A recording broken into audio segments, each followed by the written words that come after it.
The public service could see an increase in salary soon. So based on the response I received from them, I believe it's safe to say it will happen. The government struggles to collect garbage with a severe truck shortage. Police capture another man wanted for the Ballers Club shooting. Plus, Doctors Hospital has a new visitor policy.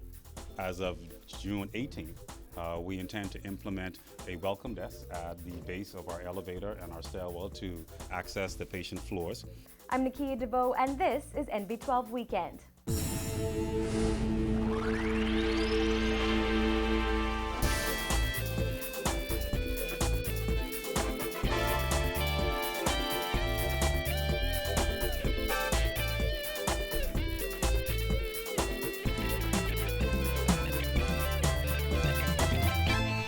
Spending your Sunday evening with us. Civil servants can expect an increase to their salaries by the end of July, according to Bahamas Public Services Union President John Pinder. Charisma Robinson reports. Pinder told our news team that he has been advised by both Prime Minister Perry Christie and Minister of State for Finance Michael Halkitis that they are doing what they can to execute payments promised by the previous government. Pinder says the former government had created an agreement with the union. However, that agreement was not signed before the May 7th general election. As the old industrial agreement had expired, some of the things we were looking forward to certainly was health insurance coverage. We were trying to get a bit of increase for our members.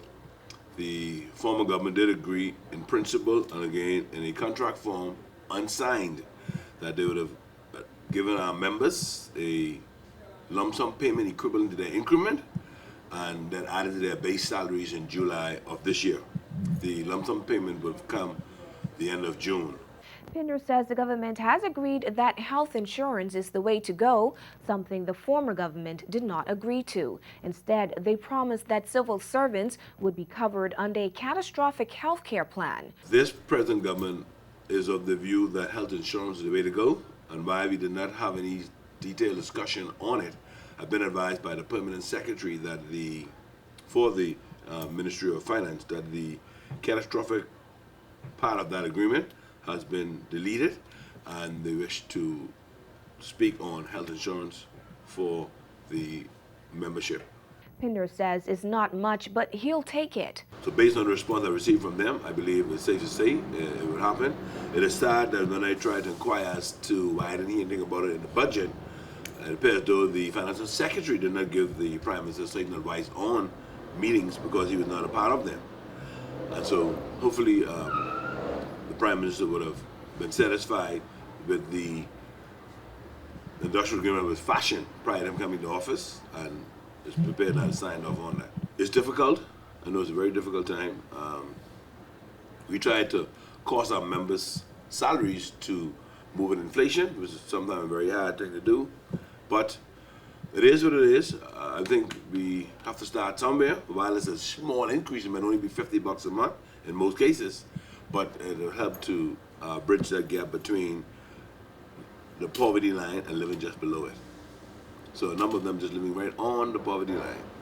But we want to keep them there until such time as the country economy rebounds and be in a position to go after more funds. While many people may believe that the government should give a rain check on providing increased salaries for civil servants due to the economy, the union president says people need to look at it as a way of stimulating the economy. Reporting for NB12, I'm Charisma Robinson. Bahamians have been complaining for some time now about the mounds of garbage piling up outside their homes because nobody has come to collect the refuse. The government issued a statement this week claiming that rain was to blame for the delay to the island-wide schedule. But the Minister of Housing and Environment recently told us that there is a severe shortage of garbage trucks. When we came to office, we found that a 22 fleet of garbage trucks had been reduced to 12 to 13, which clearly has put some strain on the Department of Environmental Health Services' ability to collect refuse in a timely manner. Sadly, what has happened in the past is that when a truck is down, that truck eventually becomes used for parts to help other trucks stay up. And so at this time, we only have the ability to repair and bring back to full operation an additional 6 trucks to bring us up to 18. The remaining 4 out of the 22 cannot be fully functional, at least with any degree of reasonable cost. According to the Minister of the Environment, Ken Dorset, that along with the backlog in refuse collections prompted the ministry to seek outside help. We engaged private sector companies to assist with the garbage collection exercise to make sure that it doesn't get out of hand. But there still have been complaints that garbage has not been collected on time. Dorset says he believes there are so many complaints because the public is not aware of the 30 routes that exist in New Providence or the times that their garbage is supposed to be collected.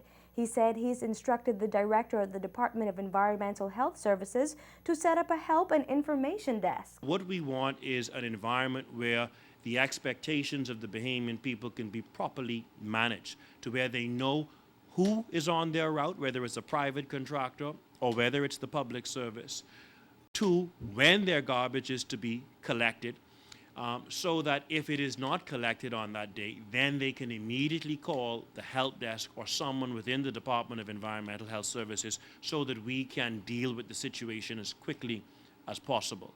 But as it stands now, private waste companies are only assisting the government with collecting garbage temporarily. The last Ingram administration was working toward the complete privatization of residential waste collection. Former Minister Earl DeVoe pledged last year that outsourcing of residential waste collection would soon come. Dorset said privatization is something the government is considering but not set on. It is what we are doing now, simply because we are waiting on major parts to arrive for us to be able to fix some of the garbage trucks that are down. What we will do to the medium term to long term is a matter that we will discuss at Cabinet. But those issues as to whether or not we will simply repair our fleet and phase out the privatized companies or incorporate the privatized companies on a medium term to long term will be matters that we would discuss at Cabinet. Dorset said his ministry is still in the process of crunching numbers to determine how much it will cost to fix 6 trucks and purchase 4 more to get the fleet back to 22. In the meantime, the government plans to get 4 more trucks on the road as soon as possible.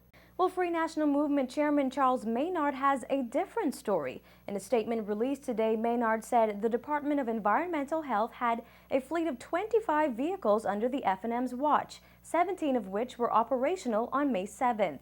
He said the F&M left in place scheduled garbage collection. According to Maynard, the most challenging routes were contracted out to the private sector, to Bahamas Waste, a public company, United Sanitation, and Impact, and each had defined routes. The government collected the rest of the waste on New Providence. Maynard also chastised Dorset for using rain as an excuse for weeks of uncollected garbage. He added rain always falls in May and June, but under the F&M administration, garbage collection was never suspended nor stopped. The F&M chairman said that the party will conduct a systematic island-wide survey to monitor the collection of garbage, and he says the F&M will be watching. Well, we asked viewers who they thought should be responsible for garbage collection, and most of those who responded think that the government should just turn it over to private companies completely. But there are some, like Nancy Drew, who think the government just needs to make some improvements. She says, why not fix half of the garbage trucks that aren't working instead and hire more people? However, J.J. Sands thinks garbage collection should be completely privatized and out of the hands of the government. Kimi says if it doesn't affect the jobs of Bahamians, then yes, privatize. Perez Roll says bringing in private companies to help with garbage collection would be a great idea. Samantha Hume says privatize it. That way we can ensure that the garbage will be collected on time. J.P. Mickelson writes, obviously, whatever we are doing now is not working, so let's look at what the best practice is in other parts of the world and copy what they're doing. There is no need to reinvent the wheel. His preference would be a combination of the two. Kate Cumberpatch says privatize it only if it's a 100% Bahamian-owned company. And here's a good one. Layvon Miller writes, now is an excellent time to get a good garbage disposal and recycling plant established. I think the government should provide a 4-bin system, impose a small 1-year tax, provide every household with 4 different colored bins, and make waste separation mandatory and failure to separate punishable. Well, thanks so much for those comments, guys. Keep them coming, and we'll be sure to keep you updated on this story.